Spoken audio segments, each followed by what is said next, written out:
Hello and welcome to episode 4 of the FAB Entrepreneurs. Today we're going to be talking about a topic that I'm really passionate about, which is branding and how to do branding for your own business.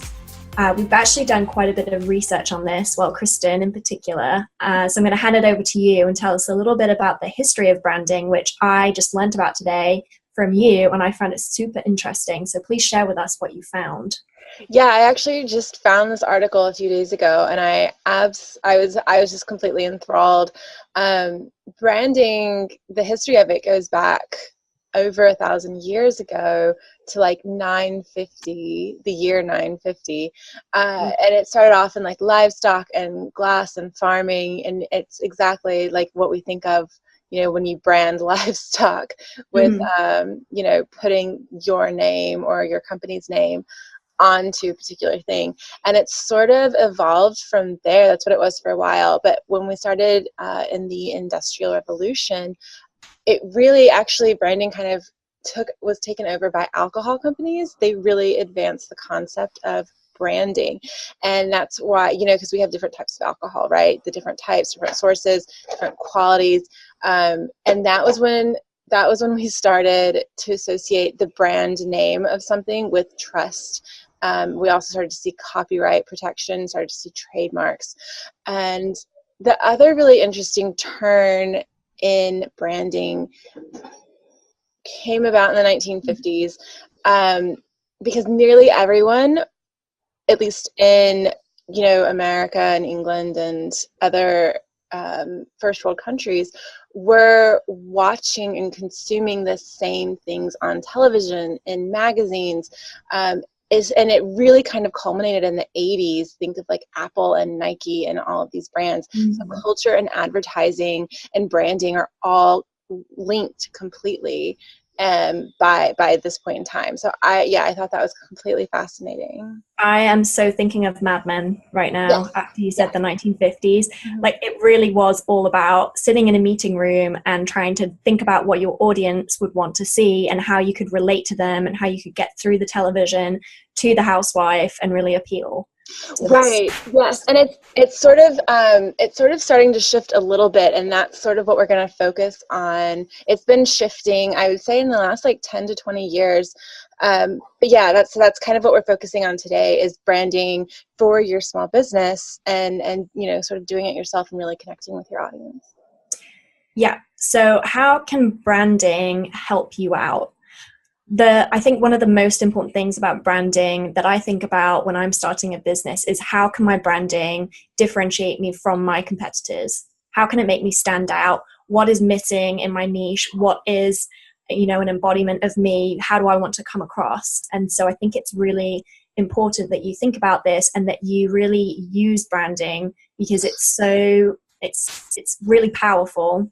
And you shouldn't just think of it as your logo and be done with it and not really put much thought into it. And it can be really fun if you do start looking and researching other brands and then thinking about what you want to look like and be perceived as, so that you can create your brand around all the research and ideas that you found.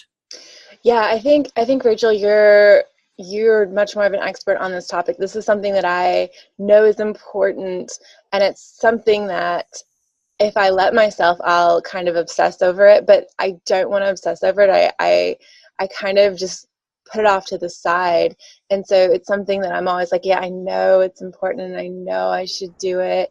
Maybe another time when I'm not so busy. Well, for me, it's so fun. I think maybe because I'm visual as well, it's so fun to do a mood board, think of my colors, think of my fonts. Like, this is like actually the most interesting, important part for me when I start a business, is to think about my branding. Yeah, I think it's definitely the artist in you and the lack of the artist in me, because I know whenever we talk about like I always use Rachel as my resource whenever I have a new idea, and I'm always like, I need to like come up with some sort of branding, and she sends me on this like list of, like, she gives me this list of things to do and come up with, and I'm always like, that's a lot of work. But it's fun work. It's interesting, and it's like, it's about you. It's, your brand should be you. So it's, just exploring your own personality, really.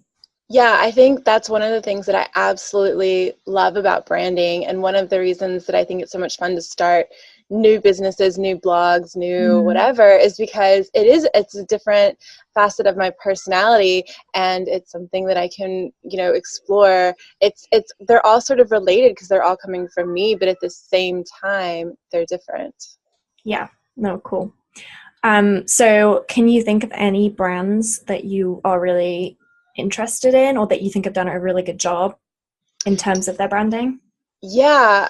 So actually, one of the brands that I was kind of checking out, and one of the brands that I have been checking out, and I haven't actually used any of her products, but Emily Weiss from Glossier has done this amazing job of branding. And so one of the things that's like the new sort of style of branding is like, this complete transparency. We want to know who you are, what you're about, what you're doing. And I've never used any of her products. She's a beauty, she creates beauty products, but whenever her ads target me on Facebook, I always stop to watch them, usually multiple times. When you look at her Instagram page, like, it seems like she's such like a real relatable person. Like, we would be like, maybe we would be friends, maybe we would be hanging out. Like, she seems so real. And I think that's one of the things that really turns me off about other brands. I'm not like, you definitely need to show your audience like how and why you know what you're talking about, but at the same time, things that are like so glossy and you just present yourself as like airbrushed and so perfect, like, it really turns me off. I'm like, are you even a person or are you a company? I thought I was buying from a person. Yeah, I think it's a generational thing. I read a really interesting article about this, and it was saying how our generation and younger we've grown up in this world where everything has been so perfectly curated that actually now we crave reality and we crave authenticity. And I think that that's going to be the new trend in branding. It's just to be, I think it's already definitely started, but we'll see it more and more, this really honest, upfront, transparent branding notion. Yeah, and sort of on the same lines, he does a lot. He's like an author and he's like a podcaster. I really like James Altucher, and the reason I like him, he does business. If you guys don't know him, I recommend checking him out. But the reason I like him is because he is also super, super transparent. He's like, let me tell you about this dumb thing I did and what I learned from it. And like, that's so relatable because Definitely. we all do really dumb things, whether we want to admit it or not. It's whether or not you can, learn from it and where. And the other reason I like him is he's not afraid to take a very unpopular stance. He's written a ton of articles about why it's a really bad idea to buy a house. He recommends leasing, and whether or not you agree with him, that's one thing. Oh, interesting. I'd love to hear about that. Could you please send me that link and we'll put it in the show notes for you guys? Sure. I will. But like, that's the thing is like, and so it's all like backed up. Now you don't have to agree with him, and he tells you, do whatever you want. I don't care. But like the fact that he has this, like, that's like, he's his own person, and I totally respect that. Yeah, that's really cool. When I was trying to think of some brands off the top of my head, one that immediately pops into my head is Benefit. So I love makeup brands, and I'd say that I'm definitely drawn to makeup brands that have the colors and the designs that I like, rather than so much reading the reviews of what's good content wise. But I've always loved how Benefit are super girly, and their branding really stems across all of their product packaging design, all of their ads, their campaigns. It's got this really tight, retro, flirty and feminine vibe to it. And I feel like they've done such a great job in picking their colors and also just really staying on brand with everything that they do. And it's very appealing to me, even though I'm not so into vintage and retro.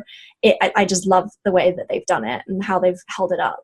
Yeah, I actually thought it was really interesting because there are like the brand, I try to follow individual people.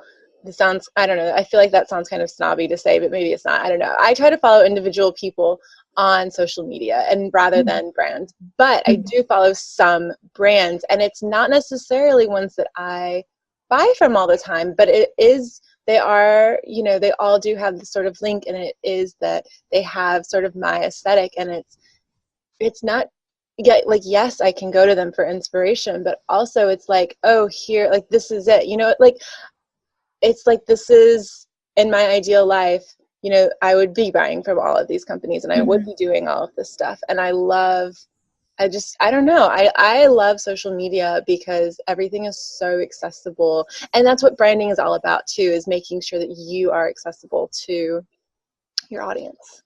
Definitely. I think that's a great segue into talking about the actual nuts and bolts of branding and what all the different elements are. And I think we should dive right into that. Yes. So we have talked a little bit about logos, but I'm sorry, I was gonna let you introduce this one, but I'm gonna start off by saying Okay, yes. that I think logos are so much fun, but I really hate them. So I'll let you take it. I remember that I designed one of your first logos. I hope that you did like it and it wasn't just a question of you were too lazy to get another one done. No. But you kept it up for a while. I still have it up. I love it. It's really, really great. And logos can be so great, but I think that they require this like level of skill and like artistry that I just don't have. And I kind of know what I want in my head, and it's hard for me to explain that to someone else who can then create it, which is why like my latest website is just like it's just like font. Yeah, and I'm also really big on using word marks. So there's different types of logos. There's word marks. So that would be something like my fashion business, which is Stain and Reverie. So it's just words. There are letter marks. So those are abbreviations like FAB, entrepreneurs, fashion, accessory, beauty. And then there are your standard image, symbol, logos. So that's where it's a picture. You know, we're most familiar with these, I would say. But my personal preference, and now I've used it across all my businesses, is the word mark or the letter mark. I think it's really good to be direct and clear. And I think that words in themselves are just so beautiful to look at that I don't even need an image, just the word, if it's good, if it's a good enough word. And that brings me back to naming your brand.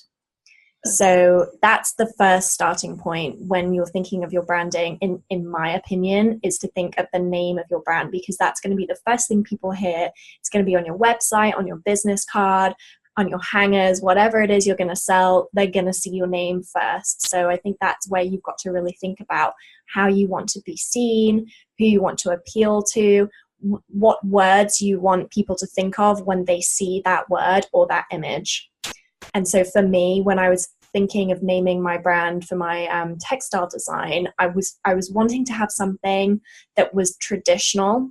So I did think for a little bit about using my name, but then I decided against that because I thought my name was a little unusual and wouldn't be that easy to remember. So I went for the double name system. I really should know what it's called when you have I guess partnerships, kind of like lawyers, you know, when it's two names put together with an ampersand. So I wanted something like that because I think that kind of has an old-fashioned, very like sturdy feeling to it. But then instead of having two names, I wanted to go for two random words. So I came up with Stain and Reverie because I wanted to have something that implied that it was fabric and the printing process, so stain. And reverie, I wanted a word that evoked kind of dreaminess and memory and have like a wistful kind of feeling. And so I settled on the name Stain and Reverie. And since then I've had lots of people ask me, you know, how did I come up with this? I really, you know, it's really unusual. It really stands out and it's memorable. And I'm really pleased that I stuck with it instead of using my name. Do you think there's ever a time when you would have used your name, and have you used your name in your businesses so far, Kristen? So I have used I just used a version of my name. And the reason I don't use my name is because my last name is Jones and it's very common, and then I can't get like a KristenJones.com kind of thing. Mm-hmm. Also, there's an artist named Kristen Jones, and so that would be very confusing, potentially. But also, I feel like that's very limiting because Yeah. let's say I do have a kristenjones.com. Well, that's one website and I have so many different things that I want to Business ideas. do.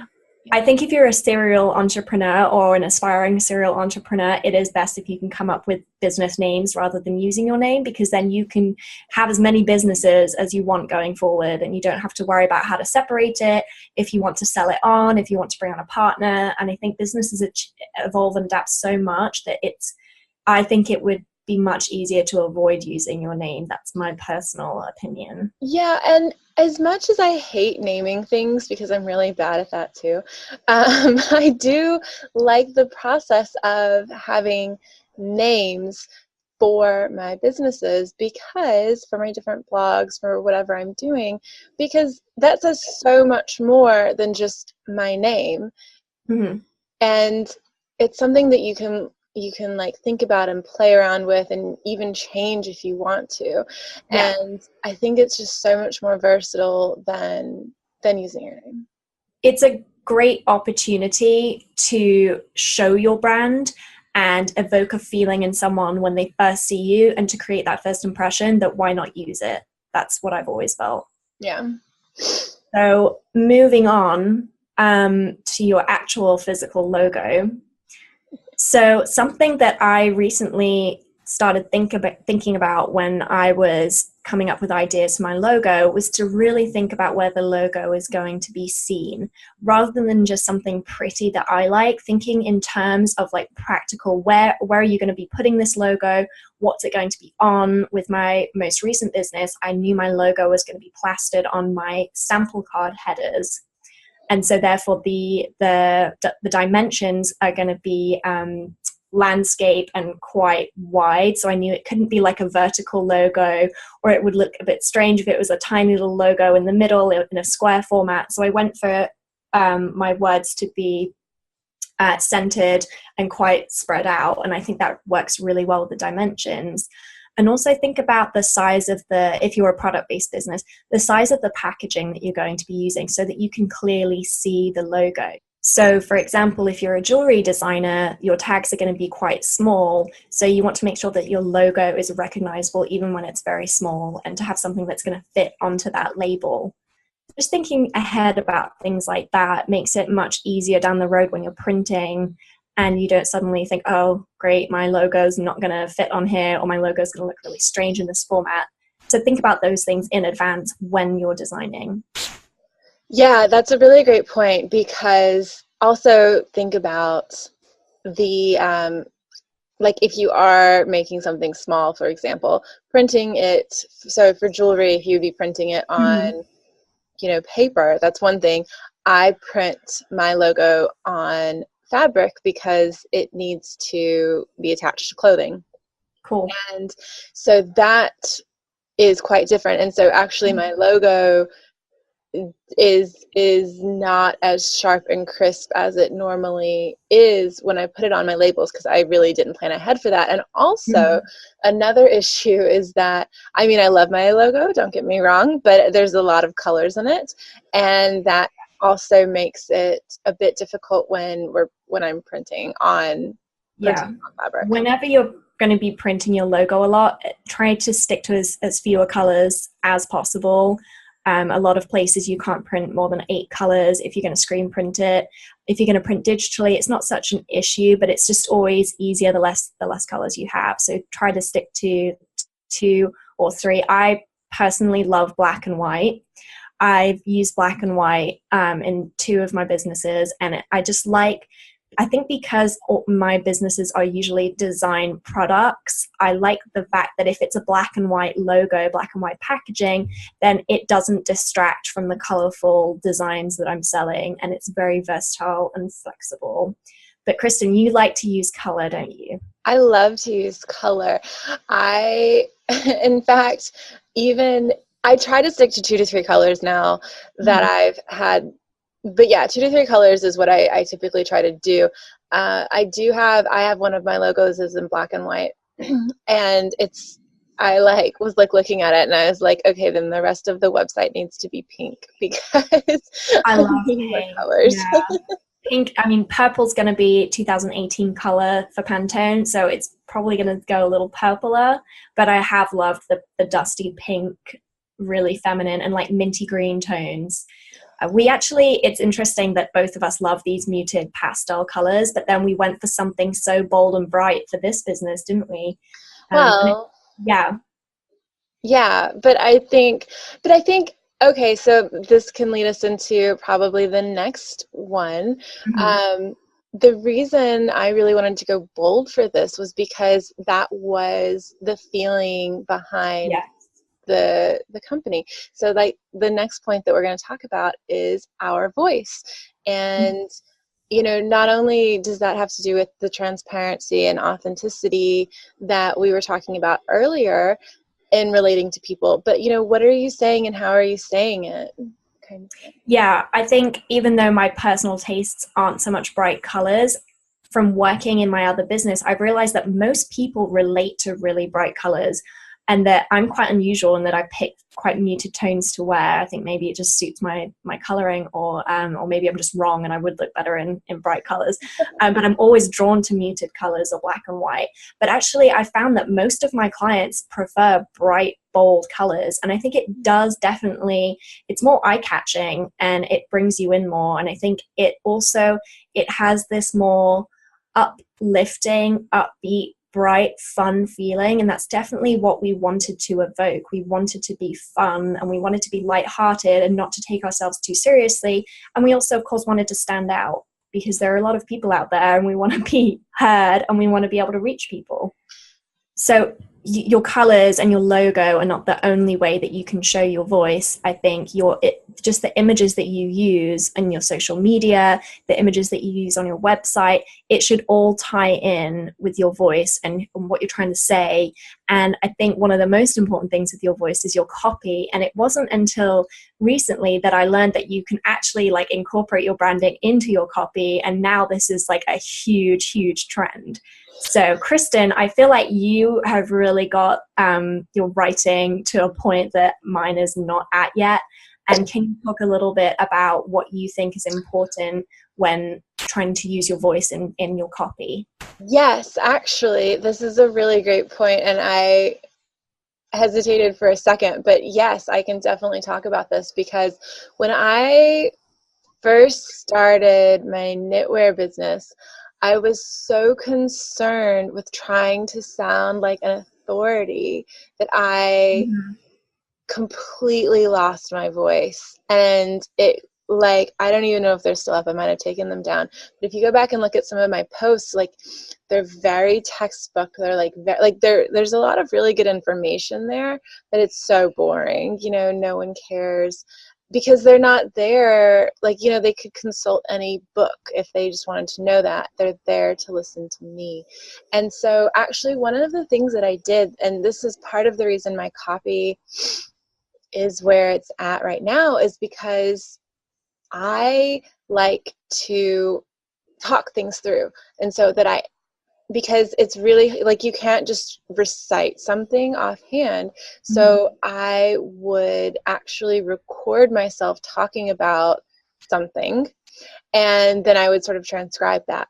And that's how I get such a conversational tone, and that's how my voice really comes through. And that is why people are interested in listening to me and interested in watching my videos.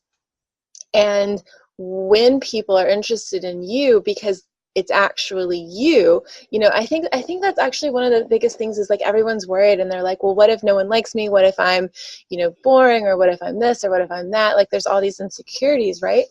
But like, first of all, not everyone's going to like you. That's okay. Get over it. Second of all, the people that are going to like you, they're going to like you because of all of those things. They're going to like you in, like I hesitate a lot. I say a lot. And the people that do. Yeah, we all Everyone do. does We that. all do. That's just real talking. That's when it's not scripted. And I think it's, natural, authentic speaking. Authentic. I don't think that's a word. I don't think that's the word. Authentic speaking is it. I don't even want to say it's a trend. Like, I think this is just now what we expect, because that's what we want to hear. Now we've heard it. Why would we accept anything else? Right. And so that is really how, so yeah, so speaking, at first I would just speak in, I mostly now I do videos because I was like, well, why even bother? And it's easier to now to write, but like at first I was just speaking into a recorder and transcribing it because I really struggled to get my voice out because I was like this, I had in my head like this is how writing should be and this is what it should look like, but no, like it was boring. No one cared. I didn't care. Like, you know what I mean? So. Or it becomes too formulaic, and we've heard it before, and we all know when we scroll through Facebook and we see those ads and it's so scripted and you're nauseated by it. So please don't do that, anybody. Well, and that's the thing. And if you look at a lot of these bigger brands, they're going away from that, and so you don't actually want to try and replicate that. If you look at what converts, having like shaking videos, having people who talk with ums and are, you know, confused and stop mid-sentence, like that converts in your ad. And having like a paid actor and a paid backdrops, not quite like this, but you know, like having like super fancy things doesn't necessarily convert because they just don't trust you. They're just like, who is this? Like, you clearly haven't, you know? Well, we're not so easily impressed anymore. I think that's what it is, because we've got such a variety of information not only available, but like thrown at us every day. We're a bit more selective on what we choose to look at and choose to follow. Right. I think that's actually I don't know. I was going to say maybe this is a good thing, but maybe, I don't know. But we have so much advertising now, and because it is so linked with our culture, it's really important for us to stand out as individuals, as people. Within our businesses, definitely. I was going to say as brands, but I didn't know if that was a bit too cynical or not. No, it's fine. Don't worry. So moving on to one of our next points is your message. So that's very closely linked with your voice, and it's what you're trying to tell your audience. And this is going to be through your social media posting. It's going to be in your emails. It's going to be in any printed advertisements that you have. And it's just what you want to say to people. And that's got to really stay in line with your branding. Definitely. I always so it's not just enough like to, okay, we'll go with my knitting. Like I have a picture of my knitting. It's not enough to just be like, here's this thing that I knit. You should care because it's knit and you like knitting too. Like, no, like no one, like that's not going to do anything. My whole message is for my knitting website is, you know, I create these like very feminine, very like flirty patterns, and you can feel beautiful when you wear them. I mean, you should feel beautiful all the time, but you know, extra beautiful when you wear my stuff. And they're easy, they're fun to knit, and you know that I think about that every time I post. I'm always like, well, why should they care? How does this fall in line with what I promised, you know? That's a really good point. And I think that's something that it's a best practice. I do it as well. Whenever I'm looking for images, stock photography, models, or anything, I'm always thinking in terms, because it's so overwhelming, there are so many I can pick from, and also there's your personal preference. I just keep in my mind, okay, what do I try and say with my brand? I want to say we're young, we're new, we're fresh. And so when I look through the pictures of the models, I'm not thinking, you know, things like, oh, she needs to be young. No, I'm thinking it needs to show like youthfulness. It needs to show edginess. And how can I pick images that are going to represent that? And so I'll collect them, and then you've got like a library you can draw from this pool of images that are in line with your brand, and it just keeps it easier for you to stay on brand, I think, with your images to do that. Right. And I think another important distinction is it's okay for you to love something and it not fit with your brand. That happens to me all the time. Yes. If you come across one thing that you want to use and you think it's so perfect, be natural, be authentic, post it. Don't worry about if it's going to fit with your brand this one time. You should always do what you feel like doing at any given moment, because I think that is like the spontaneity and creativity that we need to see more of. So sort of on the topic of your voice and your message is also knowing who your audience is. I have a wide range of clients from their 20s to their 70s, but if I try and talk to Mm. all of them at once, it doesn't work, and I end up with this super bland generic message. And you can totally go back and see sometimes like that does happen because I forget who I'm talking to, but actually like I do have an ideal client and I know who she is, and that's who most of my posts and my everything is sort of geared towards her. And if other people love it, that's really, really great. But like, I have to focus on her so that I can have my specific message and my voice and everything get across. I had a bit of a conundrum about this in my textile design business, in that I have two very separate audiences. So I create textile designs, which I sell to clothing brands, and I have two very distinct types of clients. So I have smaller entrepreneur clothing brands that are started probably by women. I'm going to say it's women 20s to 40s. But then I also have a very corporate type of client who goes to trade shows and who finds me through LinkedIn or my website, and they work for larger clothing retailers and they have a department for buying prints and they contact me or I find them at trade shows. So those are two very different types of people. And I have thought in the past about how I could deal with that, whether I would want to on my website have a landing page and then they can select which type of customer they are, which felt like it was a little contrived. And so I decided against it, but maybe down the road I might do something like that. Or I might niche and actually be like, look, I'm just going to work with corporate clients, or I'm just going to work with entrepreneurs like myself. I think that there's like an interesting future for me to do that. And I haven't narrowed myself down yet. I'm still kind of getting a feel for the different types of people that I like to work with in this capacity and see where it's going to go from there. But it is interesting how you can deal with having very different types of clients. And if anyone is in a similar situation or has any tips for me, I would love to hear from you, or any ways that they figured out to deal with this. I think it's a really interesting problem to have. Yeah, and so I feel like we've kind of talked about a lot of different things, and one of the interesting things for me is that they're all so interconnected. You can't really have one without the other, or I guess I should say that one sort of blends into another. And so it can sound overwhelming, but I think it all comes sort of naturally once you start the branding process. Yes. It's all about the style and just showing that style across all of your different platforms.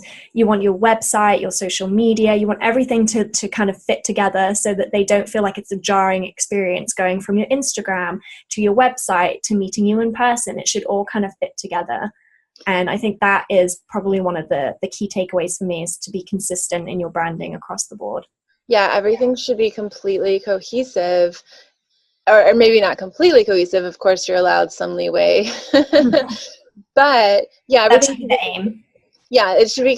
You should aim to be cohesive. You should aim so that when they look at your stuff, they're like, "Oh yeah, that makes sense that that's from her," or they should know right away that that's from her, from you. And it shouldn't be like, "Well, what is this new thing? Where did this come from?" And to be relevant, I think you've really got to make sure that what you're showing is really representing what you're giving, and you don't want to promise something and give something else, and you want to try to avoid having a random logo and it doesn't really match with what you're showing, because I think it confuses people. It would definitely turn me off from working with someone. Right. I think the ultimate goal is that you want to blend your creativity, your values, and the customer's experience all into one thing. Yes, all together. Yeah. Synergy. So we're actually going to be posting a little list of resources. So please do check back on our social media so that you can find out what we've been using as branding resources. And if you have any questions about branding or things you'd like us to go into more detail in, or if you have any ideas, we'd love to hear from you. So please do get in touch. We are Fab Entrepreneurs on Facebook and Instagram. And yeah, we are looking forward to seeing you guys next week. Yeah, definitely let us know if you have any questions on branding or on anything with your business. Especially with branding, because I know there's so much information out there. What do you need more information on? What would really help you with your branding? If you feel like you need help with branding. Definitely. Yeah, and if you want to do it yourself, obviously there are loads of amazing branding designers out there. And if that's the route you take, then that's really cool. You should do that. But I know for myself, partly to save money, but partly because I find it so interesting, I wanted to do my own branding. So I think it's great to have those conversations out there about branding, and so that people can DIY and we can all share ideas and talk about it together. Yeah, definitely. So that we're going to wrap up for this week's episode, and definitely keep an eye out on our Instagram and Facebook page for resources for branding, and we will see you guys next week. Yeah. Okay. Bye. Bye.